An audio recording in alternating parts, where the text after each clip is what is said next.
ఇవాళ మనం prelims based boards and streams questions చూద్దాము. ఇవన్నీ కూడా ప్రీవియస్ ఇయర్స్ నుంచి తీసుకున్న క్వశ్చన్స్ అండి. ఫస్ట్ ఇక్కడ speed of the boat in still water is 15 km/h and it's speed in up stream is 7 km/h. Find speed of boat in down stream. ఇక్కడ మనకి speed of boat in still water అంటే ఎం ఇచ్చారు. ఎం ఎంత ఇచ్చారండి? 15 km/h ఇచ్చారు మనకి. ఇంకేమి ఇచ్చారు? అన్నిటి స్పీడ్ ఇన్ అప్ స్ట్రీమ్ ఈ 7 km/h. So up stream speed ఇచ్చారు మనకి 7 km/h. సో ఇక్కడ మనము speed of boat in down stream find out చేయాలి. మనకి ఈ మూడింటికి ఉన్న రిలేషన్ ఏంటి? 2m = up stream plus down stream. So మనకి 2m అంటే 30 = up stream 7 plus down stream. ఇక్కడ నుంచి మనకి డౌన్ స్ట్రీమ్ స్పీడ్ ఎంత వస్తుందండి? 23 km/h. Next question. Speed of boat in still water is 15 km/h and rate of current is 13 km/h. Find distance travel downstream in 15 minutes. ఇక్కడ మనకి ఏమి ఇచ్చారు? m ఇచ్చారు 15 km/h. అలాగే s స్పీడ్ ఆఫ్ కరెంట్ ఇచ్చారు మనకి 13 km/h. మనల్ని ఏం ఫైండ్ అవుట్ చేయమంటున్నారు? Distance travelled in down stream. So down stream distance మనల్ని అడుగుతున్నారు. డిస్టెన్స్ ఫార్ములా వచ్చి మనకి స్పీడ్ ఇంటూ టైం. స్పీడ్ ఇక్కడ మనకి డౌన్ స్ట్రీమ్ స్పీడ్ తీసుకోవాలి, ఎందుకంటే మనల్ని డౌన్ స్ట్రీమ్ డిస్టెన్స్ అడిగారు కాబట్టి. డౌన్ స్ట్రీమ్ డిస్టెన్స్ అంటే m+s ఇంటూ టైం. m+s మనకి ఇక్కడ 28 km/h అండ్ టైం వచ్చి మనకి 15 minutesలో ఇచ్చారు కాబట్టి 15 మనం అవర్స్లో కన్వర్ట్ చేస్తే by 60 వస్తుంది. 15 1s are 15 4s are 4 7s are. So మనకి ఎంత వచ్చింది? 7 km distance. Next question. A motor boat travel at 10 km/h in still water. It travel 91 km downstream in a river and then return to same place, taking all together 20 hours. Find the rate of flow of river. ఇక్కడ మనకి return to same place. దీని previous క్లాస్లో చెప్పాను. Return to same place కానీ back to starting point, back and fourth ఇలాంటి cases వచ్చినప్పుడు మనం average speed తీసుకోవాలి. యావరేజ్ స్పీడ్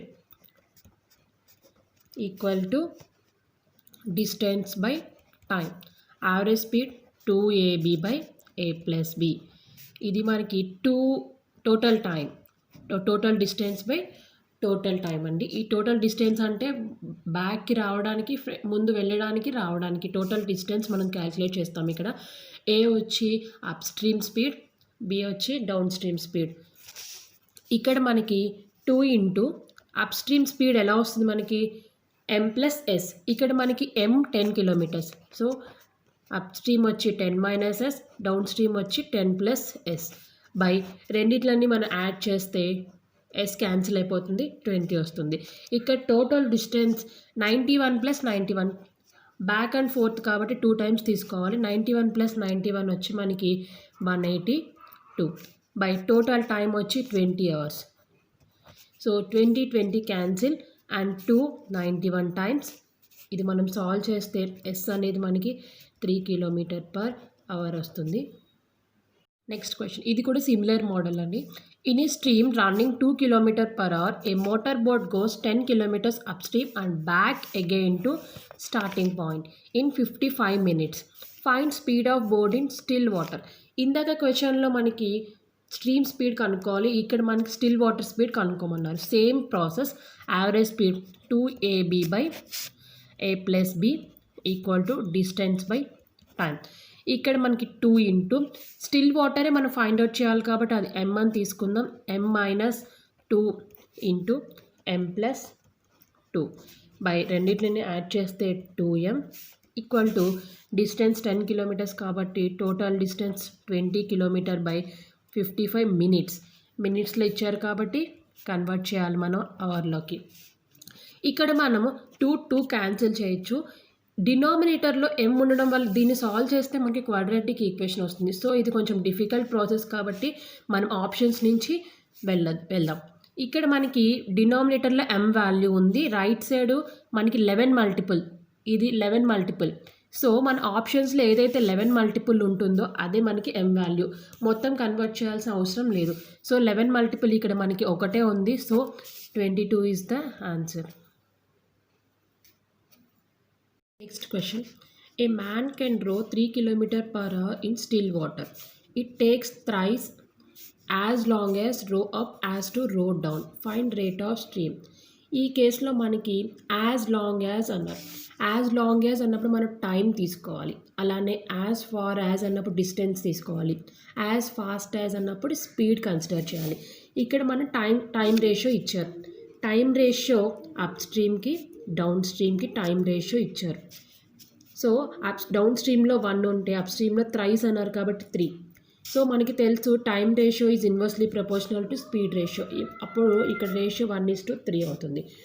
మనకి ఇక్కడ స్టిల్ వాటర్ ఇచ్చారు. స్టిల్ వాటర్కి రిలేషన్ ఏంటి మనకి m = up stream plus down stream by 2. So ఈ కేస్ నుంచి మనము ఈ రెండింటికి ఎడిషన్ 1 + 3 4 parts by 2 అంటే 2 parts ఇచ్చారు. మనకి ఎంత ఇచ్చారు 3 km/h ఇచ్చారు. So 1 part = 1.5. అలానే ఇప్పుడు మనం స్ట్రీమ్ స్పీడ్ కనుక్కోవాలి. స్ట్రీమ్ అంటే difference between these two. Difference between these two 2 parts. 2 parts by 2 2 parts by 2 that is equal to 1 part. Already మనం 1 part ఫైండ్ అవుట్ చేసాము. సో స్ట్రీమ్ స్పీడ్ వచ్చి 1.5 km/h. Next question. A man rows 30 km downstream and 24 km upstream, taking 6 hours each time. What is the ratio of still water to current? ఇక్కడ కూడా మనం down stream speed into up stream speed తీద్దాం. So down stream speed 30 km/6 hours, same 24 km/6 hours.